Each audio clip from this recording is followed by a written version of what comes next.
Elvin sir வந்து எனக்கு ஒரு ஃப்ரெண்டு மூலமாக கால் பண்ணியிருந்தாரு.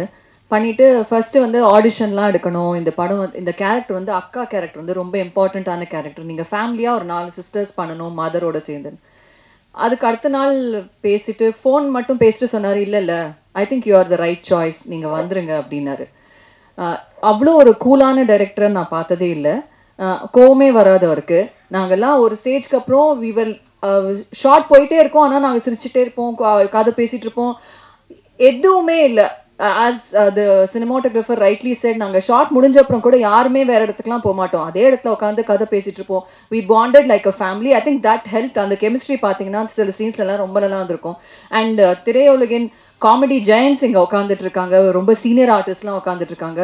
அவங்க கூட to share screen space with such people, I think I'm really very blessed. Thank you Elvin sir for this wonderful opportunity. Robo Shankar sir கூட நாங்கள் அந்த வீட்டில் அந்த சீன்ஸ்லாம் பண்ணும்போது எங்களை அறியாமே சிரிச்சிருவோம். ஏன்னா you know what a comedy giant he is. அவருடைய டைமிங்லாம் எங்களுக்கு அவர் பார்த்தோடனே அப்படியே எங்களை அறியாமலே நாங்கள் சிரிச்சிருவோம். கட்டுன்னு சொன்ன அப்புறம் கூட சில நேரத்தில் சிரிச்சுட்டே இருந்தோம். நாங்கள் அவ்வளோ we had so much of fun during the filming. And மோகன் வைத்யா சார், கஞ்சா கருப்பண்ண, எல்லாருமே, இமான் அண்ணாச்சி, அவங்க கூடலாம் நான் நடிக்கலை, எங்களுக்கு சீன்ஸ் இல்லை. பட் ஓவரால் இந்த ஃபிலிம் பார்த்தீங்கன்னா ஒரு சம்மர் ட்ரீட். எல்லாருமே ஃபேமிலியாக வந்து ஜாலியாக சிரிச்சுட்டு போகலாம். No baggage, no emotional baggage, no serious drama, fun and fun. So ஒரு சம்மர் ட்ரீட், ஐடியல் ட்ரீட். கண்டிப்பாக எல்லாரும் வந்து பாருங்கள், இந்த மூவியை சப்போர்ட் பண்ணுங்கள். It will be a huge thing for all of us. And thank you for this wonderful opportunity. இங்கு வருகை தந்திருக்கும் முக்கியமாக மேடையில் அமைந்திருக்கும் எங்களுடைய சக கலைஞர்கள், இயக்குனர், இசையமைப்பாளர், லிரிக் ரைட்டர் மற்றும் மேடைக்கு முன்னால் இருக்கிற நண்பர்கள், முக்கியமாக தொலைக்காட்சி பத்திரிகையாளர்கள், சோசியல் மீடியா நண்பர்களுக்கு என்னுடைய 3வது வணக்கம். என்னுடைய பேச்சில் நிறைய இருந்த எடுத்துக்குங்க, குறை இருந்த மன்னிச்சுக்குங்க. அரசியல் அப்படின்னா என்ன வேணாலும் பேசலாம், நாள் கணக்கில் பேசலாம். சினிமாவில் ஒரு சில நிமிஷங்கள் பேசுகிறேன், பேச்சில் நிறைய இருந்தால் எடுத்துக்குங்க, குறை இருந்தால் மன்னிச்சுக்குங்க. 19th செஞ்சுரியில் சினிமா கண்டுபிடிக்கப்பட்டது. ஃபோட்டோகிராஃபி, செல்லுலாய்டு அப்படிங்கிறது தான் சினிமா, மாஸ் மீடியா. சினிமாங்கிறது மாஸ் மீடியா. அந்த மாஸ் மீடியாவில் நாங்கள்லாம் இருக்கிறோம் அப்படிங்கிறது மிக பெரிய சந்தோஷம். ஏன்னா ஒரு கலெக்டரோ ஒரு எஸ்பியோ ரோட்டில் நடந்து போனால் தெரியாது, ஆனால் சினிமாவில் இருக்கிற நடிகரோ இயக்குனரோ ரோட்டில் நடந்து போனால் தெரியும். அதுதான் சினிமா பவர். அந்த சினிமா பவரை வச்சு இன்றைக்கு தமிழ்நாட்டில் எத்தனையோ பேர் முதலமைச்சராக வந்திருக்கிறாங்க. அந்த சினிமாவில் நாங்கள் இருக்கிறதுக்கு ரொம்ப சந்தோஷம். முக்கியமாக இந்த படத்தில் அம்பி, அதாவது கதையின் நாயகனாக தம்பி ரோபோ சங்கர் அவர்கள் நடிச்சிருக்கிறாங்க. அவருடைய திறமையை ஊர் உலகம் எல்லாமே தெரியும். ஏன்னா அவர் எப்பேற்பட்ட கலைஞன் அப்படிங்கிறது எல்லாருக்குமே தெரியும். இப்போ நம்ம சினிமாவுக்கு வரணும், ஹீரோவாக ஆகணும், நடிகராக ஆகணும், இயக்குனராக ஆகணும்னு ஊரை விட்டு வந்திருப்போம். நான்லாம் சினிமாவுக்கு வந்து 40 வருஷம் ஆச்சு. இங்கே வந்து எவ்வளோ கஷ்டப்பட்டோங்கிறது எங்களுக்கு தான் தெரியும். சினிமாவில் நம்ம ஒரு இடத்த பிடிக்கணும், அந்த இடத்த தக்க வைக்கணும் அப்படிங்கிறது மிகப்பெரிய ஒரு விஷயம். அப்போது ஒரு நடிகர், ஒரு கலைஞன் இங்கே வந்து அவர் ஸ்டேஜில் பெர்ஃபார்ம் பண்ணி அசத்த போகுது, கலக்க போகுது, இதெல்லாம் பண்ணி மிமிக்ரி பண்ணி இன்றைக்கு ஒரு கதாநாயகனாக உயர்ந்திருக்கிறாருன்னா அவர் எவ்வளவு உழைப்பு அதில் வந்து இன்வெஸ்ட் பண்ணியிருப்பார் பாருங்க. தம்பி ரோபோ சங்கர் அவர்களுக்கு என்னுடைய வாழ்த்துக்கள். அதே போல் இந்த படத்தோட இயக்குனர் எல்வின் அவர்கள், அதாவது சார்லஸ் ரெனால்டு சினிமாவை கண்டுபிடித்தார். தாமஸ் ஆல்பா எடிசன் அவர்கள் அதை தொடர்ந்து மோஷன் பிக்சர்ஸை கண்டுபிடிச்சார். அதன் பிறகு லூமியோ பிரதர்ஸ் அவங்க கண்டுபிடிச்சாங்க. அப்புறம் இந்தியாவில் தாதா சாஹிப் பால்கே. அந்த பேர் வரிசையில் போசர் ஜே எல்வின். அருமையான ஒரு இயக்குனர். நான் ஒரு 178 இயக்குனர்கிட்ட பணி செஞ்சுருக்கிறேன். தமிழ், தெலுங்கு, மலையாளம், கன்னடம், ஹிந்தி ஆகிய 5 மொழிகளையும் 260 படம், 178 டைரக்டர்கிட்ட நான் வந்துட்டு வேலை செஞ்சுருக்கிறேன். எந்த ஒரு டென்ஷனும் இல்லாமல் எதையும் போட்டு குழப்பிக்காம சிரிச்சுக்கிட்டே வேலை வாங்குற இயக்குனர் நம்மளுடைய இயக்குனர் எல்வின் அவர்கள். ஏன்னா தயாரிப்பாளரும் அவங்க மிஸ்ஸஸ் தான். ஒரு தயாரிப்பாளர் மிஸ்ஸஸ்னாலும் இவர் தான் அதில் ஃபுல் எஃபர்ட்டை போடணும். ஒரு தயாரிப்பாளருக்கு எவ்வளோ கஷ்டம் இருக்குங்கிறது எனக்கு தெரியும். நான் 2000 ஒரு படம் பண்ணேன், காதலே என் காதலே அப்படின்னு ஒரு படம் ப்ரொடியூஸ் பண்ணேன். 2006 ஒரு படம் ப்ரொடியூஸ் பண்ணேன். ஸ்டேட் அவார்டு மட்டும்தான் வாங்கிச்சு, மற்றபடி பணம்லாம் வரல. அந்த படம் எடுக்கிறதுக்கு பணம் எவ்வளவு கஷ்டம். அவரே தயாரிப்பாளர், அவரே இயக்குனர். அப்போ எவ்வளவு கஷ்டப்பட்டு ஒரு படத்தை எடுத்து இன்னைக்கு அந்த படத்தை ரிலீஸ் 9ஆம் தேதி ரிலீஸ் பண்ணுறாருங்கிறது சாதாரண விஷயம் கிடையாது. சாதாரண விஷயம் கிடையாது. ஒரு குழந்தைய நம்ம பெற்று எடுத்து அதை படிக்க வச்சு, அதை டாக்டருக்கு படிக்க வச்சு, அதுக்கப்புறம் நம்ம ஒரு சந்தோஷம் வரும் பாருங்க. அந்த சந்தோஷம் நிச்சயமாக 9ஆம் தேதி காலையில் மொதல் ஷோவில் அவருக்கு வரும். எங்கள் எல்லாருக்கும் ரொம்ப ஜாலியாக இருந்தோம். ஏதோ ஒரு ஷூட்டிங் போன மாதிரி இல்லாமல் ஒரு டூர் போன மாதிரி இருந்தது. சொன்ன மாதிரியே ஷூட்டிங் முடிஞ்சு வரும்போது எல்லாருமே ரொம்ப இனி ஒரு வாரம் ஷூட்டிங் இருக்காதா அப்படிங்கிற மாதிரி இருந்துச்சு. ஏன்னா ஷூட்டிங் நாங்கள் அவ்வளோ ஜாலியாக இருப்போம். அப்புறம் நாங்கள் எல்லோரும் ஒரே ஹோட்டலில் தான் ஸ்டே பண்ணோம். ஷூட்டிங் முடிஞ்ச பிறகு ஹாஹா சொல்லவே வேண்டியதில்லை. அது இமானாச்சு இருக்கிற இடம் இருந்தால் வேறு லெவலு. அவர் கூட ஒரு அவுட்டோர் ஷூட்டிங் போனால் எல்லாருக்கும் ஒரு நல்ல ஒரு நம்பிக்கையான இருக்கும். நல்ல சாப்பாடு கிடைக்கும். அந்த ஊரில் எந்த ஹோட்டல் நல்லா இருக்குது, எங்கே மீன் குழம்பு நல்லா இருக்கும் அப்படிங்கிறது கண்டுபிடிச்சிருவார். முதல் நாள் போனோன்னா அசிஸ்டன்ட் விட்டுட்டு இங்கே எங்கே ஹோட்டல் நல்ல ஹோட்டல் இருக்குது, மீன் குழம்பு எங்கே இருக்குது அப்படின்னு கண்டுபிடிச்சி சொல்லிடுவார். ஆமாம், மயில்சாமி அண்ணா இல்லாத குறைய அவர் தீக்கிறாரு. ஆமாம். ஸோ இந்த படம் எங்களுக்கு நடிக்கிறதுக்கு முழு சுதந்திரம் கொடுத்தாரு. நல்லா நடிக்கும்போது ஏதாவது சில விஷயம் தோணுச்சுன்னா, சார் இது பண்ணலாமா, பாபு நல்லா இருக்கே, இது பண்ணுங்கள், இது நல்லா இருக்குது, இது நல்லா இருக்குது அப்படிம்பாங்க. ஸோ எங்கள் எல்லாருக்கும் முழு சுதந்திரம் கொடுத்து எல்லோரும் ஒரு ஃபேமிலியாக ஜாலியாக நாங்கள் சிரித்து நடிச்சிட்டு இருக்கோம். இந்த படம் பார்க்கும்போது உங்களுக்கும் எல்லாருக்கும் ஃபேமிலியோடு ஜாலியாக என்ஜாய் பண்ணலாம்.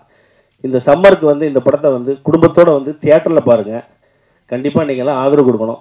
இந்த மாதிரி எங்களை மாதிரி சின்ன படங்களுக்கு நீங்கள் நிறைய ஆதரவு கொடுத்தீங்கன்னா மேலும் மேலும் அவங்க படம் எடுப்பாங்க. இன்றைக்கெல்லாம் ஒருத்தர் படம் எடுத்துகிட்டு அடுத்த படம் எடுக்கிறதுக்கு நிறைய பேர் இல்லை. ஒரு படம் எடுத்துகிட்டு அடுத்த படம் எடுத்திக்கலான்னா ரொம்ப கேப் விழுகுது. காரணம் என்னென்னா அந்த வெற்றி தான். ஒரு படத்துடைய வெற்றி ஒரே ஒரு வெற்றி தான், அது உங்கள் கையில் தான் இருக்குது. நீங்கள் இந்த படத்தை வெற்றி கொடுத்துட்டிங்கன்னா இவர் மறுபடியும் அடுத்த படம் எடுப்பார். கிட்டத்தட்ட ஒரு 80 குடும்பங்களுக்கு அவர் பொழப்பு கொடுக்குறாரு. ஒரு படம் எடுக்கும்போது அத்தனை தொழிலாளர்களுக்கு ஒரு வாய்ப்பு கொடுக்குறாரு. ஸோ இந்த படத்தை தயவு செய்து தியேட்டரில் பாருங்கள். நீங்கள் ஊடகங்களே எல்லாம் நினச்சிங்கன்னா இந்த படத்தை வெற்றி படம் ஆக்கலாம். இது நல்ல ஒரு ஜாலியான படம், எந்த கருத்து வேறுபாடு இல்லாமல் ஃபேமிலியோடு உட்காந்து ரசிக்கிற படம். ஸோ அவசியம் தியேட்டரில் பாருங்கள், ஆதரவு கொடுங்க. நன்றி. இயக்குனர், என்னுடைய உறவினர், அதே மாதிரி என் பக்கத்து ஊர் ரோபோ சங்கர் அவர்களுக்கு படத்தில் ஹீரோவாகத்தே இருந்திருக்காரு. நான் நண்பராகத்தே இன்ன வரைக்கும் பார்த்துக்கிட்டு இருக்கேன். அவருக்கு நன்றியை சொல்லிக்கிறேன், இயக்குனருக்கு நன்றியை சொல்லிக்கிறேன். அதே மாதிரி அண்ணாச்சி போனாலே அந்த இடம் ரொம்ப சிறப்பாக இருக்கும். ஹோட்டலும் நாட்டுக்கோழி இருக்கோ இல்லையா அவங்கள அடிக்க வச்சு சமைச்சே கொண்டு வந்துடுவார். அதே மாதிரி என் மூத்தவே பெரியவே மோகன் வைத்தியா, அவனுக்கு நன்றியை சொல்லிக்கிறேன். அதே மாதிரி மீஜ ராஜேந்திரன், அதே மாதிரி கோவை பாபு, அப்புறம் ராஜா, இது கேமராமேன் எங்களை ரொம்ப அழகாக அந்த படத்தில் காட்டியிருக்காரு. நீங்கள் பேசுகிறதாங்க டைலாக்கு டைரக்டர் எழுதி கொடுக்குறதா பேச மாட்டியே, உங்கள் நோக்கத்துக்கு பேசுகிறீ அப்படின்னு சொல்லுவார். வில்வில் சாரை பற்றி நான் இங்கே நிறையா சொல்லணும். ஏன்னா நல்ல ஒரு மனிதர். ஒரு மணியாக இருந்தாலும் ஃபோன் எடுத்து அண்ணே உங்களுக்கு சாப்பாடு வந்துருச்சா, நீங்கள் சாப்பிட்டீங்களா அப்படின்னு கேட்பாரு. அப்போ நான் சொல்லுவேன், அவர்கிட்ட சில நிறைய குறைகளை சொல்லுவேன்.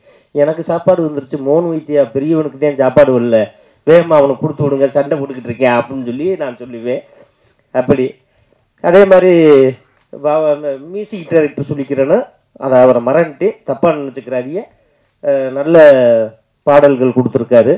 அதே மாதிரி அந்த அக்கா, நீங்கள் அவங்க ரோவோவுக்கு அக்காவை நடிச்சிருக்கீங்களா, அவங்க பேசுனதுனா கரெக்டு, கொஞ்சம் இங்கிலீஷில் அதிகமாக பேசுகிறாங்க, அதுதான் எனக்கு பிடிக்கல. ஏன்னா தமிழில் பேசியிருக்கலாம், கொஞ்சம் அதை ட்ரை பண்ணுங்கக்கா அடுத்த படத்தில். ஏன்னா பேசினியே கொஞ்சம் இடையில இங்கிலீஷ் வந்துச்சு. ஏன்னா இந்த இங்கிலீஷ் வார்த்தை எனக்கு அலர்ஜி. தமிழில் எனக்கு பிடிக்காத வார்த்தை இங்கிலீஷ் வார்த்தை. அதை நீங்கள் மாற்றிக்கிறீங்க. அதே மாதிரி மீச ராஜேந்திரனே நல்ல கண்டென்ட் சொல்லிட்டு போனார். இந்த கண்டென்ட்டுக்கு பலியாக போகிறது நம்ம மோகன் வைத்தியாதே. நாங்கள்னா ஃப்ரீயாக போயிடுவோம். அவர் பேசும்போது அவனே அப்படி கிளாப்ஸ் பண்ணேன். நிச்சயம் ஏதாவது கல் வந்து விழுகு, அதுக்கு நாங்கள் பொறுப்பு இல்லை. நாங்கள் தான் வந்து பேசும்போது சிரிக்கலை. நானும் அண்ணாச்சி குனிஞ்சிட்டேன். கிட்டது அது ஒரு நல்ல வேலையை பார்த்துட்டோம். அப்போ உன்னை இந்த ஆடியோ லாட்ஜ் வரைக்கும் கூட்டிகிட்டு வந்து பழி உடுக்கணும் பார்க்குறாங்களே. நான் நல்லபடியாக இருப்பேன். சுண்டல்லாம் வாங்கி கொடுத்துட்டே சாப்பிடு, தண்ணியை குடி, வேறு என்ன சாப்பாடு வேணுமோ கேளு, வாங்கி கொடுத்துரு. இந்த படத்தை பற்றி பேசணும்னா நிறையா பேசணும். ஏன்னா வில்லியம் சாருடைய மனைவி வந்து ப்ரொடியூசராக இருக்காங்க. அவங்க உண்மையிலே வந்து எல்லாரும் மனைவியை வந்து ஒரு டாக்டர் ஆக்கி பார்க்கணும், கலெக்டர் ஆக்கி பார்க்கணும்னு ஆசைப்படுவாங்க. ஆனால் முதல் முறையாக மனைவியை வந்து ஒரு தயாரிப்பாளர் ஆக்கியிருக்காரு. இன்னும் அவர் மனைவியை வந்து ஒரு டைரக்டராகவும் அவர் கொண்டுக்கிட்டு வரணும்னு நான் கடவுள்கிட்ட வேண்டிக்கிறேன். ஏன்னா அவங்கன்னா டைரக்டராக வந்தாங்கன்னா எங்களை மாதிரி ஆளுகளுக்கு நிறையா வேலை கொடுப்பாங்க. எனக்கு கொடுக்குறீங்களோ இல்லையோ, என்னுடைய செல்லமானவன் மூத்தவனுக்கு மோகன் வைத்தியாவுக்கு நிறையா படம் கிடைக்கணும்னு நான் அந்த கடவுள்கிட்ட வேண்டிக்கிறேன். இந்த அம்பி படத்தை பார்த்துட்டு நிறையா படம் அவரை கூப்பிட்டு இருக்கிற இயக்குனர் ஃபுல்லாக கமிட் பண்ணுங்க. அதோடு சேர்த்து எங்களையும் கமிட் பண்ணிக்கிறீங்க. நன்றி, வணக்கம். எல்வின் போசர் அவர்கள் எனக்கு நண்பர். இந்த படத்தை வலுக்கட்டாயமாக எனக்கு கொடுத்துட்டாரு. நான் தான் பண்ணணும்னு சொல்லி இந்த ஒரு நல்ல வாய்ப்பினை எனக்கு கொடுத்ததுக்கு எல்வின் போசர் அவர்களுக்கும் அவரோட துணைவியாருக்கும் ரொம்ப ரொம்ப நன்றி சொல்கிறேன். ரோபோ சார் முதல் முறையாக ஹீரோவாக அறிமுகமாகிற படத்தில் இசையமைக்கிறதுக்கு எனக்கு கிடைச்சது ஒரு பெரிய வாய்ப்பு. இத்தனை பேர் உட்கார்ந்துருக்கிறாங்க ஜாம்பவான்கள். அவர் எல்லோரும் கூட ஃபஸ்ட்டு படம் பார்த்தோன்னே ரொம்ப ஹாப்பி ஆகிட்டேன். பேக்ரவுண்ட் ஸ்கோருக்கு படம் வரும்போது பார்த்தா ஒரு பட்டாளமே இருக்குது, நட்சத்திர பட்டாளமே இருக்குது அப்படின்னு ரொம்ப சந்தோஷப்பட்டேன். இவங்க சொல்லியிருந்தாங்க 4 பாட்டு. எம்எம் கீரவாணி அவர் பாடுவாரா நம்ம படத்துக்கு அப்படின்னு சந்தேகமாக இருந்துச்சு. பட் ரிக்வெஸ்ட் பண்ணோம், பாடுறேன்னு சொன்னாங்க. ஹைதராபாத் வர சொன்னாங்க, போனோம், பாட வச்சிட்டோம். அதுக்கு சைந்தவி பாடினாங்க. இன்னொரு சின்ன பாட்டு ஒன்று, ஒரு பிட் சாங் ஒன்று இருக்குது, ஜிலுக்கு ஜிலுக்கு ஜில்லாலங்கடிங்கிற ஒரு பாட்டு இருக்குது. அது வந்து ட்ரம் சிவமணி பாடியிருக்காரு. அவர் முதல் முறையாக பாடியிருக்காரு சினிமாவில், ஃபஸ்ட் டைம் அவர் பாடியிருக்காரு. அது இல்லாமல் சத்யபிரகாஷோடைய பாட்டு ஒன்று, தேவக்கோட்டை அபிராமி, இன்றைக்கி சோஷியல் மீடியாவில் ரொம்ப பிரபலமான ஒரு சிங்கர். அவங்க பாடின ஒரு பாட்டு. இந்த மாதிரி 4 பாட்டு இந்த படத்தில். மறுபடியும் எல்லாருக்கும் நன்றி, ரொம்ப ரொம்ப நன்றி. இந்த வாய்ப்பினை கொடுத்ததுக்கு எல்வின் போசருக்கும் அவர் மனைவிக்கு நன்றி. அம்பி சேது படத்தில் என்னோட பேர் அபித குச்சலாம்பாளோட மாமா, அவளை கல்யாணம் பண்ணுற மாப்பிள்ளை அம்பிங்கிற அந்த பேரில் நடித்தேன். அடுத்து பார்த்திங்கன்னா அன்னியன் படத்தில் விக்ரம் வந்து அம்பியாக நடித்தார். இப்போது சேதுவில் இருந்த அம்பி இப்போ அம்பி படத்துலேயே நடிக்கிறேன் அப்படிங்கும்பொழுது ரொம்ப சந்தோஷமாக இருந்துச்சு, பெருமையாக இருந்தது.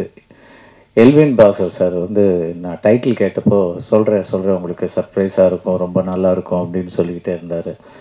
ஸோ ரொம்ப வெயிட் பண்ணிக்கிட்டே இருந்தேன். அப்புறம் அம்பின்னு சொன்னோன்னே ஆஹா என்னோட பேர் இப்படின்னு நான் நினச்சிக்கிட்டேன். எல்வின் சார் பற்றி ஒரு சில வார்த்தைகள் கண்டிப்பாக சொல்லியே ஆகணும்.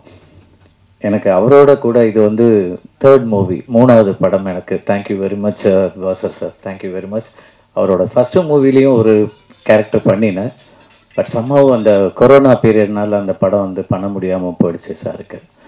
அடுத்தது வந்து ரூல் நம்பர் 4 அப்படின்னு சொல்லிட்டு ஒரு த்ரில்லர் மூவி, ஃபுல்லாக கேரளாவில் தான் ஷூட்டிங் நடந்துச்சு. அதில் வந்து ரொம்ப சீரியஸான கேரக்டர், ஒரு ஏடிஎம் செக்யூரிட்டி, ஹீரோயினோட அப்பாவை பண்ண ரொம்ப ரொம்ப ஒரு ரொம்ப சீரியஸான கேரக்டர் அது ஆக்சுவலி. பட்டு அம்பி படத்தில் தேர்ட் மூவியில் வந்து ஃபுல் அண்ட் ஃபுல் வந்து என்னை வந்து ஏதோ நம்பிக்கையில் என்னை கூப்பிட்டு தைரியமாக காமெடி பண்ண வச்சுருக்காரு. Thank you very much sir. அதுக்கு மணி 12 ஆயிடுச்சு அப்படின்னு எல்லாருக்கும் ஒரு கொண்டாட்டம் வரத்தான் செய்யுது. என்ன வருதா இல்லையா? சிலருக்கு திண்டாட்டமாக இருக்கு இல்லையா, எப்படா முடிப்பீங்க, சீக்கிரமாக அனுப்புனீங்கன்னா வீட்டுக்கு போகலாம். அடுத்து ரோபோசங்கர் வேறு வெளியூருக்கு போக வேண்டியிருக்கு, அதனால் அங்கே ஃப்ளைட் வெயிட்டிங், அதனால் ரத்தின சுருக்கமாக ஃப்ளைட்டே வெயிட்டிங் அங்கே நிற்குது, நிறுத்தி வச்சுருக்கோம் நாங்கள். ஆமாம், இந்த கண்டென்ட் கிடச்சிட்டா நம்ம அம்பி திரைப்படம். நான் என்ன பேசணும் அப்படின்னு நினச்ச எல்லாத்தையுமே எல்லாருமே பேசிட்டாங்க. மீண்டும் வந்து இந்த படத்தை பற்றி நம்ம ஒரு சில வார்த்தைகள் மட்டும் சொல்லி விடைபெறலான் இருக்கேன். எல்லாரும் சொன்ன மாதிரி இல்லை, அதாவது இப்போ என்கிட்ட வந்து எல்வின் சார் வந்து என் வீட்டில் வந்து கதை சொல்கிறக்காக வந்திருந்தாங்க. கதையில் நானே ஒரு படம் பண்ண போகிறேன், சரி கதை எப்படிண்ணே, இந்த மாதிரி சரிண்ணே, ஹீரோ யாருண்ணே அப்படின்னு. ஹீரோ வந்து ரோபோ சங்கர் பண்ணுறாரு அப்படின்னா எனக்கு ஷாக்கு. ரோபோ சங்கர் ஹீரோ பண்ணுறாரா? என்ன எல்லாருமே ஹீரோவாக பண்ணுறாங்கனால இவரும் ஹீரோவுக்கு ஆசை வந்தா, அதனால் அவர் ஹீரோவை பண்ண போகிறார். அவருக்கு ஒரு உடம்புக்கு வேறு சரியில்லைங்க, எப்படிங்க அவர் ஹீரோவை நடிப்பார் அப்படின்னு நான் கேட்டேன் சார்கிட்ட. இல்லைண்ணே, நான் வந்து முதல்ல ரோபோ சங்கர்கிட்ட தான் அந்த விவரத்தெல்லாம் சொல்லி அண்ணே இது எப்படி உங்களுடைய உடல்நலம் அதுக்கு ஒத்துக்குமா அப்படிலாம் கேட்டேன். இல்லைண்ணே நம்ம கண்டிப்பாக பண்ணிக்கிடுவோம் அப்படின்னு அவருடைய கான்ஃபிடெண்ட்டாக அவர் சொன்னதை வச்சு தான் நான் அந்த படத்தை ஆரம்பிக்கிறேன் அப்படின்னு சொல்லி சொன்னாங்க. இருந்தாலும் எனக்கு ஒரு சின்ன டவுட், என்னென்னா பத்திரிகை வாயிலாக கேள்விப்படுற தகவல்கள் அதெல்லாம் நம்ம எல்லாருமே ஒரு ஷாக்கில் தான் இருந்திருப்போம். நிறைய பேர் சொன்னாங்க ரோபோ சங்கரா அவ்வளோதான், ரோபோ சங்கருடைய லைஃபே முடிஞ்சிட்டு அப்படிலாம் சொன்னாங்களே. ஆனால் நான் எல்லார்ட்டையும் என்ன சொன்னேன் அப்படின்னா, அவரெல்லாம் அவ்வளோ சீக்கிரம் முடிகிற ஆள் கிடையாடா, ஃபீனிக்ஸ் பறவை மாதிரி அவர் வந்து அப்படி பழையபடி வருவார் அப்படின்னு கடவுள்கிட்ட இப்பவும் நான் வேண்டிக்கிட்டேன்.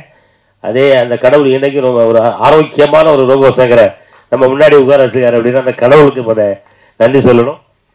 ஷூட்டிங் ஆரம்பித்தது அதே எல்வின் சார் கூட நான் தான் முதல் படம் பண்ணுறோம். எல்லாம் நாங்கள் டீமே ஒரு ஜாலியான டீமாக அங்கே போன மாதிரி தான் எனக்கே தெரிஞ்சது, ஓ நம்ம டீமில் இவ்வளோ பேர் இருக்காங்களா அப்படின்னு. எல்லாம் புதுசாலாம் நடிக்கிறாங்க, நம்ம செந்தில், அப்புறம் ஒரு முத்து, அவர் பீரார்லாம் அந்த ஊருக்கார், அவங்களாம் அங்கே வந்து எங்கள் டீமோட இருக்கும்போது எல்லாருமே நாங்கள் ஒரு அழகான ஒரு ஜாலியான ஒரு டீமாக ஷூட்டிங் போயிட்டு இருக்கும்போது நான் இடையில டேரக்டர்கிட்ட கேட்டுக்கிறேன், அன்னை படம் எப்படி வந்துட்டு இருக்கு, நாங்கள் நடிக்கிறது தான் படம்லாம் அப்படிலாம் கிடையாது, நீங்கள் என்ன யோசிச்சிருக்கீங்களோ அது வருதா, அதை கொஞ்சம் தயவுசெய்து கவனிச்சிருக்கேன், நாங்கள் ஒரு ஜாலி டீமோட சேர்ந்து ட்ராவல் பண்ணி போயிட்டுருக்கு, ஆமாம் உங்களுக்கு என்ன வேணுமோ அது கரெக்டாக வருதா அப்படின்னு. அண்ணாச்சி நீங்கள் எவ்வளவு ஜாலியாக இருக்கீங்கன்னு நாங்கள் பார்த்துட்டு தான் இருக்கேன், ஆனாலும் நான் என்ன யோசித்து வச்சுருக்கணும் அது வர்ற வரைக்கும் நானும் உங்களை ஜாலியாகவே நான் அந்த சீன்லாம் எடுத்துருவேன் அப்படின்னு சொல்லி மிக அற்புதமாக அந்த அவருக்கு தேவையான காட்சிகளை படமாக்கியிருக்காரு. படம் அவங்க எல்லாருமே பார்த்தாங்க, நான் இன்னும் பார்க்கல. ரோபோன்ட்ட இப்போ கேட்டேன், தலைவா எப்படி நீங்கள் நடிச்சிருக்கீங்களான்னு சொல்லக்கூடாது, படம் மொத்தத்தில் எப்படி நல்லா வந்திருக்கா அப்படின்னு. எல்லாரும் பார்த்து ரசிக்கக்கூடிய ஒரு அற்புதமான படமாக வந்திருக்கு அப்படின்னு ரோபோனை சொன்னார். அட்வான்ஸ் ரோபோனனுக்கு வாழ்த்துக்கள். ஆமாம், ஹீரோ அவதாரம் எடுத்திருக்கக்கூடிய என்னுடைய பாசத்திற்குரிய சகோதரர். ஆமாம், இந்த படத்தில் மட்டும்தான் ஹீரோ இல்லை, நான் தொடர்ந்து ஹீரோவாக தான் நடிப்பேன் அப்படின்னு சொல்லி டக்குன்னு சொல்லிடுறாங்க. ஏன்னா அடுத்து நீங்கள் உங்களுடைய சேவை எங்களுக்கு தேவை. ஏன்னா ரோபோ சங்கர் வந்தார்னா அவருடைய காமெடிக்கு அப்படி அன்னைக்கு காலையில் 6 மணி இருக்கும், அந்த அந்த நகைச்சுவையெல்லாம் காலம் கடந்து அதை மறக்கவே முடியாது.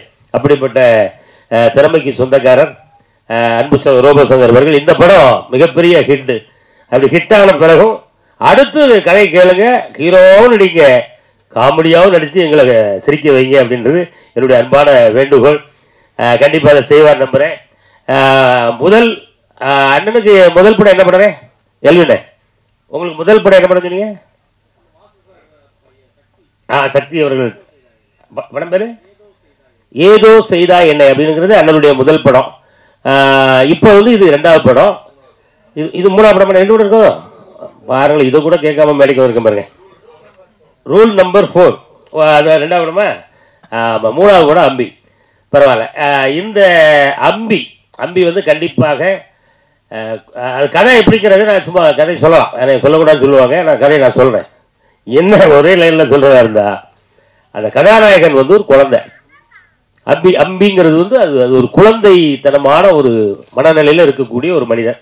அதுக்கு யார் கரெக்டாக இருப்பா அப்படின்னா அது அவர் ரோபோ சங்கர் அப்படின்னோடனே அந்த கதையை கேட்டதுக்கு அப்புறம் தான் சரியான ஒரு ஆளை தான் அந்த ஹீரோவை தேர்ந்தெடுக்காரு அப்படின்னு சொல்லி படம் முழுவதும் வந்து ஒரு குழந்தை என்னென்னலாம் செய்யுமோ அதையெல்லாம் தன்னுடைய அற்புதமான உடல் மொழியில அருமையா உங்களை எல்லாரையும் கவர்ற விதமா நீங்க எல்லாம் ரசிக்கிற விதமா தந்திருக்க படம் தான் அம்பி. இதுல நம்ம சொல்ற விஷயங்கள் நிறைய பேசலாம், இதெல்லாம் நம்ம ஆடியோ லாஞ்சில் பேசலாம்னு நினைக்கிறேன். நம்ம ராஜேந்திரன், கோவை பாபு அவர்கள், நம்ம சினிமா கண்டுபிடிக்கப்பட்ட காலத்திலிருந்தே அண்ணன் எல்லாருக்குமே உங்களுக்கு எல்லாருக்கும் தெரியும் நினைக்கிறேன். இல்லையா சினிமா அண்ணன் கண்டுபிடிச்சது யாருண்ணே சினிமாவை? நீங்கள் சார்லஸ் ரெனால்டு தானே, கூடவே அண்ணன் பேரை எழுதிடுங்க, மோகன் வைத்தியா, சார்லஸ் ரெனால்டு, 2 பேரும் சேர்ந்து தான் கண்டுபிடிச்சாங்கன்னு சொல்லுங்கள். ஆமாம், இப்படி கிட்டத்தட்ட ரொம்ப ஜாலியாக நாங்கள் எடுத்த படம். இந்த படம் மிகப்பெரிய ஒரு வெற்றி பெறணும் அப்படின்னு நானும் இறைவனை வேண்டிக்கிறேன். நீங்களும் இறைவனை வேண்டிக்கிடுங்க. பத்திரிகையாளர்களும் நல்லபடியாக எழுதுங்க. நேரமின்மை காரணமாக இன்னும் நிறைய கதைகள்லாம் இருக்குது, அதாவது நான் அடுத்த மேடையில் உங்களுக்கு கண்டிப்பாக சொல்லுவேன் அப்படின்னு சொல்லி வாய்ப்புக்கு நன்றி கூறி விடைபெறுகிறேன். நன்றி, வணக்கம். எல்லாருக்கும் வணக்கம். பத்திரிகையாளர்கள், ஊடகவியலாளர்கள் அனைவருக்கும். தயாரிப்பாளராகணுன்றது இருந்தது. அது நான் ஃப்ரம் திருச்சி, நான் எம்எஸ்சி பயோகெமிஸ்ட்ரி முடிச்சுட்டு ஒரு கம்பெனியில் கியூசியாக ஒர்க் பண்ணிகிட்டு இருந்தேன், குவாலிட்டி கண்ட்ரோலராக. எழுத்து தான் என்னுடைய பேஷன், எழுதணுன்றது தான் ஆர்வம். 2002 என் வேலையை ரிசைன் பண்ணிவிட்டு மீடியாவுக்குள்ளே வந்தேன். தொட்டி ஜெயான்னு ஒரு படம், முகவரி துரை அவர்கள் தான் எனக்கு ஃபஸ்ட்டு வாய்ப்பளித்தார், அவருக்கு நன்றி. அடுத்து சுப்பிரமணியம் சிவா அவர்களுக்கும் நன்றி. நான் பணியாற்றிய இயக்குநர்கள் கலைப்புலி எஸ் தானு சார் அவர்களுக்கு நன்றி. அவர் ஆஃபீஸ்லேயே தான் இருப்பேன், அங்கே தான் நான் சினிமாவை கற்றுக்கிட்டேன். ப்ரொடக்ஷன் பண்ணணுங்கிற ஆர்வம் எனக்கு அங்கே தான் வந்தது. அப்புறம் என்னுடைய மனைவி கல்யாணம் ஆனதுலேருந்து எனக்கு என்னுடைய நல்லா எழுதுறேன்னு அந்த ஒரு என்கரேஜ் தான். குடும்பத்தினர் அனைவருக்கும் நான் இந்த நேரத்தில் நான் நன்றி சொல்லணும்.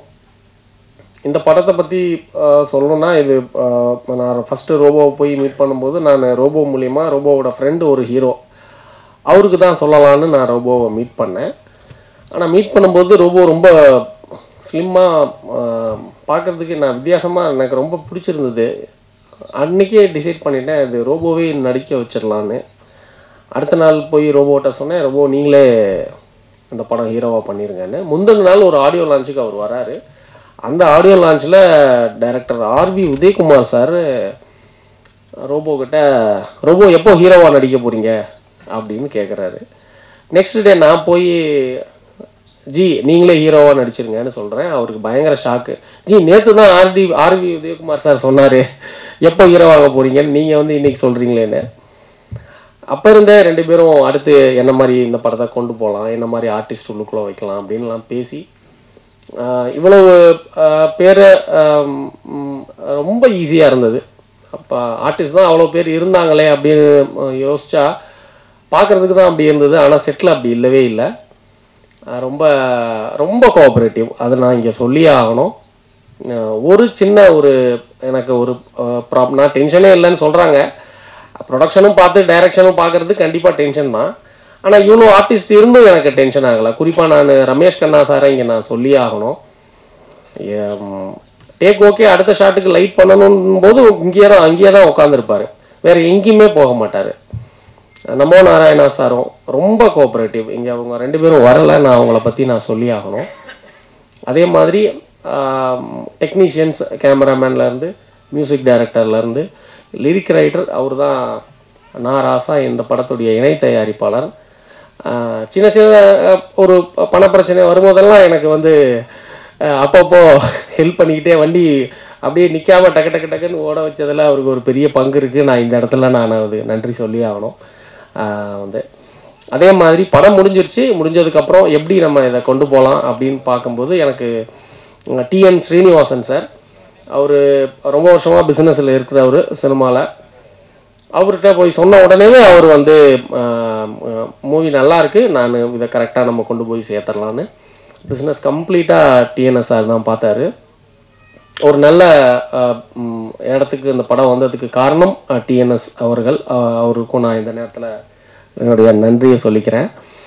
இந்த படம் வந்து S pictures Seenu sir release பண்ணுறாங்க, தமிழ்நாடு தியேட்டரிக்கல். அவருக்கும் நன்றி. படம் பார்த்த உடனே அவருக்கு பிடிச்சிருச்சு. உடனேவே சொல்லிட்டாரு, சார் நல்லா இருக்கு, நான் ரிலீஸ் பண்ணுறேன் அப்படின்னு சொல்லி. அவருக்கும் இந்த நேரத்தில் நான் நன்றியை சொல்லிக்கிறேன். அப்புறம் ரோபோ சொல்லவே வேணாம். நான் இந்த ஒரு கதாபாத்திரமாக தான் இருக்கணும், அது எங்கேயுமே அது ஒரு காமெடியனாக தெரியவே கூடாது, இந்த கேரக்டராகவே தான் இருக்கணும் அப்படின்னு நான் சொல்லியிருந்தேன். அது கடைசி வரைக்கும் நீங்கள் படம் பார்த்தீங்கன்னா தெரியும், ஒரு கேரக்டராகவே தான் இருந்தார். அந்த அம்பிங்கிற கதாபாத்திரமாகவே தான் அந்த கடைசி வரைக்கும் அவர் இருந்தார். எங்கேயுமே அவருடைய ப்ரீவியஸ் ஃபிலிம்ஸில் அவர் பண்ண ஒரு காமெடியோ அந்த மாதிரி எந்த ஒரு சாயலுமே இல்லை, அந்த கேரக்டராகவே கடைசி வரைக்கும் பண்ணினார். அவருக்கும் நான் மிகப்பெரிய நன்றி. அடுத்து அம்பி 2 போகலாம் அப்படிங்கிற ஒரு இதுவும் இருக்குது இந்த கண்டென்ட்லேயே. அதனால் அவருக்கும் என்னுடைய நன்றி. இந்த படம் May 9 ரிலீஸ் ஆகுது. எல்லோரும் படத்தை ப்ரெஷ் ஷோ 8ஆம் தேதி இருக்கும். எல்லோரும் வாங்க, படம் பாருங்கள், நல்ல ஒரு விமர்சனம் தருவீங்கன்னு நம்புகிறேன். அனைவருக்கும் என்னுடைய நன்றி. இங்கே இருக்க ஏதாவது பேர் விட்டா சொல்லிடுங்க. சங்கராபுரம் மக்கள், கள்ளக்குறிச்சி மக்கள் அவ்வளோ சப்போர்ட் பண்ணாங்க ஷூட்டிங்கில். ஒரு வீடு கேட்குறோம், அந்த வீடை வந்து காலையில் கொடுத்துட்டு அவங்க வெளியில் போயிட்டாங்க ஈவினிங் வரைக்கும், நீங்கள் என்ன வேணால் எடுத்துக்கோங்கன்னு சொல்லிட்டு. அதெல்லாம் நம்ம இங்கே சொல்லியே ஆகணும், அவ்வளவு கோஆப்ரேட்டிவாக இருந்தாங்க. அவங்களுக்கு நன்றி. குறிப்பாக வந்து என்னுடைய நண்பர் ரிஷி சார், அவருக்கு நான் இங்கே தேங்க்ஸ் சொல்லி ஆகணும். படம் ரிலீஸ்னு வரும்போது எனக்கு அப்பயும் ஒரு சின்ன ஒரு தேவை, பண தேவை இருந்தது. இம்மிடியேட்டாக அவர் வந்து எனக்கு வந்து அந்த பிரச்சனையை தீர்த்தார். அவருக்கும் ராஜா முகமது அயூப் சார் அவர்களுக்கும் நான் மிகப்பெரிய நன்றி சொல்லணும். ஏன்னா எங்கேயுமே ஒரு ஃபினான்ஷியல் க்ரைசிஸ் வராமல் பார்த்துக்கிட்டது நண்பர்கள் தான். ஏன்னா அவங்க இல்லைன்னா இந்த படம் வந்திருக்காது, இந்த அளவுக்கு ப்ரமோஷன்ஸ் எல்லாமே வந்திருக்காது. அதனால் எல்லாருக்கும் நான் நன்றியை சொல்லிக்கிறேன். ரிஷி சார் ரொம்ப ரொம்ப தேங்க்ஸ். வந்து அயூப் சாருக்கும் என்னுடைய தேங்க்ஸ் சொல்லுங்கள். வந்து அனைவருக்கும் நன்றி. அனைவருக்கும் இனிய காலை வணக்கம். மதிய வணக்கம் ஆயிடுச்சு இப்போது. ஏன்னா ஒரு 5 நாள் டே நைட் ஷூட்டு, இப்போ கூட சாங் ஷூட் முடிச்சுட்டு அப்படியே வர்றேன். திரும்ப கோயம்புத்தூர் போகிறேன். அதனால் எப்படின்னா ஒரு 3 வருஷமாக ஒரு வண்டி வந்து ஒரு அப்படியே அடப்பட்டு கிடந்து அதை எஃப்சி பண்ணி அதை சர்வீஸ் பண்ணி அதுக்கப்புறம் டேக் ஓவர் ஆனால் எப்படி இருக்குமோ அந்த மாதிரி தான் இந்த நிகழ்வு.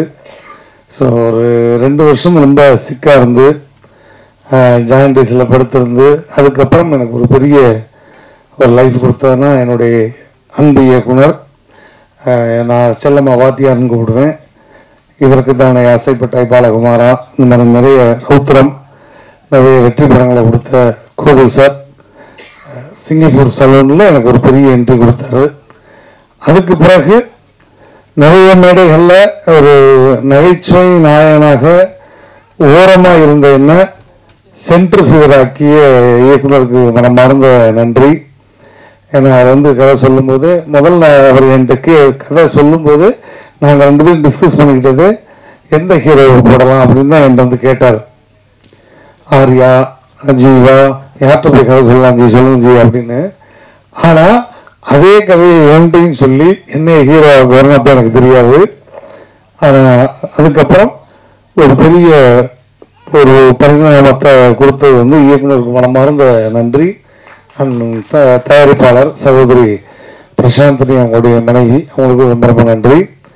அதே மாதிரி என் கூட பயணித்து இந்த படத்துக்கு உறுதுணையாக இருந்த என்னை அவ்வளோ அழகாக பார்த்துக்கிட்ட மேடையில் இருக்கக்கூடிய ஒட்டுமொத்த கலைஞர்களுக்கும் மனமார்ந்த நன்றி. அண்ட் மீடியா பீப்புள், நீங்கள் இல்லைன்னா வந்து எதுவுமே சாத்தியம் கிடையாது. ஏன்னா நிறைய விஷயங்கள் உங்கள் முன்னாடி நான் இங்கே வந்து பெர்ஃபார்ம் பண்ணியிருக்கேன், பேசியிருக்கேன். பட் இன்னைக்கு அதை தாண்டி கிட்டத்தட்ட நானும் சினிமாவுக்கு வந்து 2001 கிட்டத்தட்ட 25 வருட காலத்துக்கு பிறகு ஒரு மேடை கலைஞனாக இருந்து நகைச்சுவை கலைஞன், mimicry artist, dancer, anchor, performer இப்படிலாம் தாண்டி இந்த படத்தில் வந்து கதையின் நாயகன் அவ்வளோதான், ஹீரோலாம் கிடையாது. கதை நான் எப்பவுமே அடிக்கடி சொல்கிறது தான், நம்ம வண்டி எப்பவுமே டெல்லி கணேஷ், ஒரு வி.கே. ராமசாமி, ஒரு வெங்கடமூர்த்தி, இதை தான் என்னுடைய மைண்ட் தாட்டு. அதுதான் அந்த வண்டி தான் வந்து 85 வரையும் ஓடும். 85 வயசு வரை அது வாட்டுக்கு போய்கிட்டே இருக்கும், பிரச்சனையே கிடையாது. ஹீரோன்னு போயிட்டு போங்க சொன்ன மாதிரி அடுத்து நான் ஹீரோவாகத்தான் பண்ணுவேன், தலை ஹீரோவாகத்தான் குதிப்பேன் அப்படின்னா அது இந்த படத்துக்கு கதையின் நாயகன். அதனால ரொம்ப ரொம்ப சந்தோஷம். நான் அப்போ இருந்த கண்டிஷனில் என்னால் ஒரு 10 நிமிஷம் வெயிலில் நிற்க முடியாது, கேர் ஆகிடுவேன். எனக்கு டயத்துக்கு அந்த மருந்து கொடுக்கணும், நாட்டு மருந்து கஷாயம். இப்போ வரையும் அந்த மருந்து எடுத்துக்கிட்டு தான் இருக்கேன். எனக்கு கிட்டத்தட்ட ஒரு 3 வருஷம் எடுத்துக்கணும் அப்படின்னு சொன்னாங்க. இப்போ வரையும் பத்திய சாப்பாடு தான். வீட்டில் இருந்து ஷூட்டிங் போனால் கூட, ப்ரோக்ராம் போனால் கூட வீட்டில் இருந்து அந்த பழைய கஞ்சி வெங்காயம் இதுதான் என்னுடைய சாப்பாடு. ஸோ அதை வந்து கேர் பண்ணிக்கணும் அப்படின்றப்போ ரொம்ப ரொம்ப கஷ்டம். அதை தாண்டி பொதுவாக எல்லாத்துக்கும் வந்து எப்படி வந்து இயக்குனருக்கு வந்து மனைவி ரொம்ப சப்போர்ட்டாக இருக்காங்களோ அது மாதிரி என்னை கரம் பிடிச்சதுலேருந்து இந்த நிமிடம் வரை என்னை பத்திரமா வந்து பார்த்துக்கிட்டு டயத்துக்கு என்ன வேணுமோ கொடுத்து என்னை அழகாக பார்த்துக்கிட்டு என்னை பெரிய ஒரு டேக் ஓவர் பண்ணி மீண்டும் மறுபடியும் ஒரு எல்லாரும் அண்ணாச்சி சொன்ன மாதிரி ரூபசங்கருக்கு முடிஞ்சு இன்னுமே அவ்வளோதான். நான் காதுக்கு கேட்டிருக்கேன், நம்ம சினிமா வட்டாரத்தில் அடுத்து ரூபதான் போல் அவ்வளோதான் அப்படின்லாம் பேசியிருக்காங்க. ஆனால் அதை தாண்டி மீண்டும் என்னை களமிறக்கிய என்னுடைய மனைவிக்கு மிகப்பெரிய நன்றி இந்த மேடையில். ஏன்னா தாய்க்கு பின் தாரன்னு சொல்லுவாங்க, எனக்கு வந்து தாரமே ஒரு தாயாக வந்த மாதிரி இப்போ வரையும் பார்த்துக்கிட்டு இருக்கா. ஸோ ரொம்ப ரொம்ப அவளுக்கும் இந்த இடத்துல நன்றி, என் மகளுக்கும் நன்றி, மேடையில் இருக்கக்கூடிய எல்லா கலைஞர்களுக்கும் என்னோட மனமான நன்றி. குறிப்பாக இந்த படத்தில் இருந்து அந்த பாட்டு பாடிய ஆஸ்கார் நாயகன் மரியாதைக்குரிய கீரவாணி சார் அண்ட் டம்ஸ் என்ன அண்ட் மற்ற ஜி.வி. பிரகாஷுடைய மனைவியார், அவங்களுக்கும் என்னுடைய மனமார்ந்த நன்றி. அண்ட் இசையமைப்பாளருக்கு ரொம்ப ரொம்ப நன்றி. எனக்கெல்லாம் வந்து அந்த பாட்டுக்கு ரொமான்ஸ் பண்ணுறதுக்குள்ள நான் பரிதவிச்சிட்டேன். மேடையில் நான் சும்மா வந்து பேச விட்டால் என்ன வேணாலும் பேசிடலாம், ஆனால் ரொமான்ஸ்ன்றது எவ்வளோ கஷ்டம்ன்றது அன்னைக்கு தான் நான் பார்த்தேன். அந்த பிள்ளைய கையை பிடிச்சி இழுத்து தூக்குறக்குள்ள படாதபாடு விட்டு போனேன். ஆனால் டைரக்டர் 4 தடவை தூக்கி இறக்கிட்டாரு. இல்லைங்க இப்படி தூக்குங்க, இப்படி தூக்கி சோமாசில் இறக்குங்க ரோபோஜி அப்படின்னு. அந்த வாக்கிய வரப்புக்குள்ள நானே கிருகிருன்னு அப்பப்போ பிபி மாத்திரை போட்டுக்கிட்டு இருக்கேன். இதில் கட்டும் வெயில், மொட்டை பாறை, இதில் ஓடி வாங்க, இதில் சறுக்கிக்கிட்டு வந்தோம். இப்படி பிடிங்கன்னா என்னைய பிடிக்கிறதுக்கே 2 பேர் வேணுங்கயா, இதில் அந்த பிள்ளையார பிடிக்கணுமா அப்படின்ற அளவுக்கு. பட் அதையும் தாண்டி ரொம்ப அழகாக அந்த ஊர் மக்களுக்கு என்னுடைய மனமார்ந்த நன்றி. ஏன்னா எனக்கு வந்து அடுத்த ஹீரோவாக ஒரு பரிணாமம் அப்படின்னும்போது சங்கர்ன்ற பேருக்கு ஏற்ற மாதிரி சங்கராபுரம் அந்த ஊர் மக்கள் என்னை அவ்வளோ அழகாக பார்த்துக்கிட்டாங்க. என்னை மட்டும் இல்லை, ஹோல் டீமையுமே சாப்பாடுலேருந்து எல்லாமே அவ்வளோ அழகாக பார்த்துக்கிட்டாங்க. அந்த ஊர் மக்களுக்கு நன்றி. அதே மாதிரி நிறைய மேடையில் ஒருத்தருக்கு நன்றி சொல்லுவேன். இந்த மேடையிலையும் அவருக்கும் நான் நன்றி சொல்லி ஆகணும். ஏன்னா கலக்கப்போவது யாரு அப்படிங்கிற ஒரு நிகழ்ச்சி வரும்பொழுது நான் வந்து மேடை கலைஞனா அவ்வளோ பிஸி. நான் இதுவரையும் கிட்டத்தட்ட மேடையில் மைக் பிடிச்சி இதோட 33 ஆண்டுகள் ஆகுது. 33 வருஷம் கடந்து மேடையில் மைக் பிடிச்சி நிகழ்ச்சி பண்ணிகிட்டு இருக்கேன். கிட்டத்தட்ட 18,000 மேடைகளுக்கு மேலே நிகழ்ச்சி பண்ணிட்டேன்.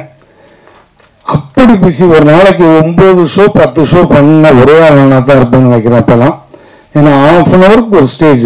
காலையில் சாயங்காலம் 6 மணிக்கு கிளம்புனா நைட்டு 2 மணிக்குள்ளே 10 ஷோ முடிச்சுட்டு வந்துடுவேன். சம்பளம் 100 ரூபா 150 ரூபா தான். ஆனால் 10 ஷோ முடிச்சுட்டு விடிய காலம் 4 மணிக்கு தான் வீட்டுக்கு வருவேன். அவ்வளோ பிஸியாக இருக்கும்போது இப்போ கலக்கப்போகுது யாரோ அப்படிங்கிற ஒரு நிகழ்ச்சி வந்து ஆரம்பிக்க போகிறாங்க விஜய் தொலைக்காட்சியில். அப்புறம் எனக்கு அண்ணன் பாஸ்கரன் பாஸ்கரன் வந்து 2 வருஷம் பழக்கம். அண்ணன் வந்து தம்பி இது வந்து ஒரு தடவை ஆடிஷன் அட்டன் பண்ணிட்டு போ அப்படின்னாரு. அண்ணா எதுக்குன்னு வந்தால் ஒரு எபிசோடு அவ்வளோதான். ஆனால் அந்த நேரத்தை விட்டுட்டா ஒரு 3 நிகழ்ச்சி பண்ணால் எனக்கு 300 ரூபா வந்துடும்னே, நான் போகிறேன்னே அப்படின்னேன். இல்லைடா ஒரு 5 நிமிஷம் ஆடிஷன் மட்டும் அட்டன் பண்ணிட்டு போன்னு கமல் சார் மாதிரி விஜயகாந்த் சார் மட்டும் பேசிட்டு மட்டும் போகும், அதுக்கப்புறம் வருது வரல பார்த்துக்கலான்னு என்னை கையை பிடிச்சி தரத்தன்னு இந்த ஸ்கூல் பிள்ளையில கொண்டு விடுற மாதிரி என்னை உள்ள தள்ளி விட்டு ஒரு 5 நிமிஷம் பெர்ஃபார்மன்ஸ் வச்சாரு.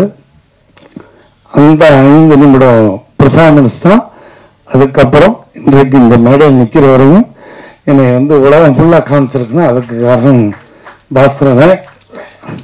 ரொம்ப ரொம்ப நன்றிண்ணே. அண்ட் ஃபைட் மாஸ்டர், நமக்கு ஃபைட்டுக்கும் சம்மந்தமே கிடையாது.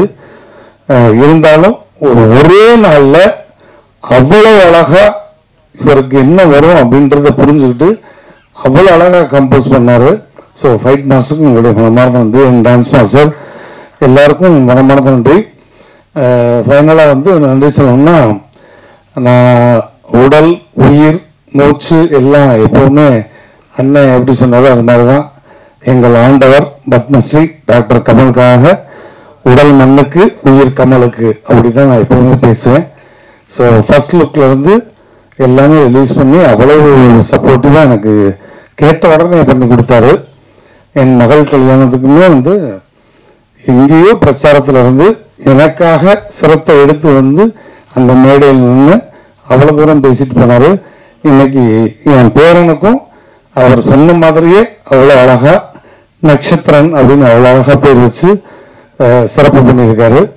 ஸோ நான் சாகும் வரை மறக்க முடியாத ஒரு ஆஸ்தான குரு உலகநாயகன் அவர்கள். அதே மாதிரி தனுஷாருக்கு எப்பவுமே நான் நன்றி சொல்லுவேன். ஏன்னா நான் வந்து சின்னத்திரையிலிருந்து வெள்ளித்திரைக்கு போகும்போது ஒரு கலைஞனுக்கு வந்து அந்த ஸ்பேஸ் கொடுக்கணும். மாறிங்கிற ஒரு படம் இல்லைன்னா எனக்கு வந்து வெள்ளித்திரையில் அதுக்கு முன்னாடிலாம் வந்து ஒரு மிமிக்ரி ஆர்டிஸ்டை மட்டும்தான் பயன்படுத்துவாங்க. நான் நிறைய படங்களில் ஒரே ஒரு சீன் கேப்டன் மாதிரி வந்து நடிச்சுட்டு போங்க, ஒரே ஒரு சீன் நடிகர் தலை மாதிரி இருக்கு சீன் பண்ணிட்டு போங்க அப்படிம்பாங்க. என்னடா நமக்கான யூனிக் ஒன்றுமே இல்லையா, நம்மள்கிட்ட இருக்கே அதை எப்படி சொல்கிறது அப்படின்னு தெரியாமல் தவிச்சுக்கிட்டு இருந்த காலம் போய் என்னுடைய யூனிக் பாடி லாங்குவேஜை கண்டுபிடிச்சது வந்து கோகுல் சார் தான். ஆனால் அந்த மாரி திரைப்படத்தில் பாலாஜி மோகன் அவர்கள் கூப்பிட்டு அந்த வாய்ப்பு கொடுத்தாரு. வாய் மூடி பேசுவோம் திரைப்படத்துக்கு அப்புறம் தனுஷ் சாரோட சேர்ந்து அவ்வளோ பெரிய ஸ்டாரோட நடிக்கும் போது நம்ம எவ்வளவோ விஷயங்கள் ஆன் தி ஸ்பாட்டு தான். அந்த படத்தில் வரக்கூடிய மாரி 1 மாரி 2 எல்லாமே ஆன் ஸ்பாட்டில் நான் போட்ட டைலாக் தான். அது எதையுமே வந்து டப்பிங்லையும் அப்படியே பேசுகிற சங்கர், எதையுமே கரெக்ஷன் பண்ணவே வேண்டாம். அவ்வளோ அழகாக அந்த ஸ்பேஸ் கொடுத்து என் லைஃப்லையும் முக்கியமான சில உதவிகளும் பண்ணிய தனுஷ் சார். அவரை வந்து மறந்தேன்னு சொன்னால் அன்னைக்கு மதிய உணவு கூட எனக்கு கிடைக்காது. அந்த இடத்துல அந்த சார் வச்சுருக்கேன். ஏன்னா அந்த படத்தில் நடிக்கும்போது நான் உங்கள் கூட இவ்வளோ அழகாக ஜெல்லாரன்னா அதுக்கு காரணம் அவருடைய செல்லப்பிள்ளை தான். எப்படி கமல் சாருக்கு செல்லப்பிள்ளையோ அது மாதிரி தனுஷ் சாருக்கு நான் ரொம்ப செல்லப்பிள்ளை. உங்கள்கிட்ட நான் இவ்வளோ தூரம் ஜெல்லாகிறதுக்கு காரணம் என்ன தெரியுமா சார்? என்னுடைய ராசி தான் சார் அப்படின்னு இருக்கேன். என்ன ராசி அப்படின்னு, தனுஷ் ராசி அப்படின்னாரு. தனுஷ் ராசின்னு சொன்னேன். ஸோ அந்த மாதிரி எனக்கு ரொம்ப மிகப்பெரிய ஒரு சிச்சுவேஷனில் மிகப்பெரிய உதவி செஞ்சு இன்னைக்கு நான் வந்து ஹாப்பியாக இருக்கேன்னு அது காரணம் தனுஷ் சார் அவர்கள். அவருக்கு எப்பயுமே நன்றி. அண்ட் இந்த படம் வந்து மே 9ஆம் தேதி வருது. நாங்கள் வந்து ஆஸ்காருக்கு படம் பண்ணலை, ஆடியன்ஸுக்கு தான் படம் பண்ணியிருக்கோம். அதனால் இந்த மாதிரி கதை உலகத்திலே இல்லை அப்படிலாம் நான் சொல்ல மாட்டேன். வந்தால் நல்லா ஜாலியாக ஒரு என்டர்டெயின்மெண்ட்டாக ஃபேமிலியோட சிரித்து சந்தோஷமாக போகக்கூடிய ஒரு அற்புதமான படம். தொடர்ந்து நான் வந்து காமெடியனாக தான் நடிப்பேன், கேரக்டர் ரோல் தான் நடிப்பேன். இந்த மாதிரி கதையின் நாயகனாக இருக்கும் பட்சத்தில் வேணால் நடிக்கலாம்னு ஒழிய நான் எப்பயும் ஏன்டா நிறைய முறை கேட்டிருக்காங்க, நீங்கள் எப்போ ஹீரோ ஆகுங்க எப்போ ஹீரோ ஆகுங்கன்னு. நான் எப்பயுமே மக்கள் மனசில் ஹீரோ ஆகி பல வருஷமாச்சு. ஸோ அவங்கள லைவாக நான் நிறைய 10,000 பேர் 5,000 பேர் 1,00,000 பேருக்கு முன்னாடியெல்லாம் பெர்ஃபார்ம் பண்ணுவேன். அதனால் நான் மக்கள் மனசில் எப்பயுமே ஹீரோ தான். அதனால் தனித்துவமாக ஒரு படம் எனக்கு தேவையில்லை. நம்ம எப்பயுமே ஒரு நகைச்சுவையாளன், எல்லாருக்கும் பிடிச்ச ஒரு கலைஞனாக இருக்கணும் அப்படின்னு தான். ஸோ தொடர்ந்து நகைச்சுவையாகவே நிறைய படங்கள் எடுத்து பண்ணணும். மீடியா போட்டில் நிறைய நிகழ்வுகளை நீங்கள் வந்து மிகப்பெரிய சப்போர்ட்டிவாக இருந்திருக்கீங்க. கண்டிப்பாக இது ஒரு சின்ன திரைப்படம் தான், பட் இருந்தாலும் இது பெரிய லெவலில் மக்கள்கிட்ட கொண்டு போய் சேர்க்க வேண்டியது தொலைக்காட்சி ஊடக பத்திரிகை நண்பர்கள். நீங்கள் ஆஹா ஓஹோ பிரமாதம் இந்த மாதிரி ஒரு கதை நாங்கள் பார்த்ததே இல்லை அப்படிலாம் எழுத வேண்டாம். படம் நல்லா இருக்குது, போனால் இந்த வெயிலுக்கு கொஞ்சம் நேரம் ரிலாக்ஸாக பார்க்கலாம். ஏன்னா வெயிலுக்கு நாங்கள் வந்து ரிலீஸ் பண்ணுறதே வெயிலுக்காக தான். இப்போ மே மாதம் அடிக்கிற வெயிலுக்கு எங்கடா ஏசியில் போகலாம்னு ஒருத்தர் ஷாப்பிங் காம்ப்ளெக்ஸ் போவான், இல்லைன்னா லவ் பண்ணுற பொண்ணுங்களை விட்டு ஏதாவது தேட்டருக்கு போவோம். அந்த மாதிரி எங்களுக்கு ஒரு 50 பேர் ஒதுங்கினா போதும். டெய்லி ஒரு ஷோக்கு 50 பேர் ஒதுங்கினா அவங்களுக்கான படம் வந்து ஒரு நல்ல ஃபேமிலி என்டர்டைனர் படமாக இருக்கும். ஸோ நல்லபடியாக எழுதுங்க. Thank you. I love you all.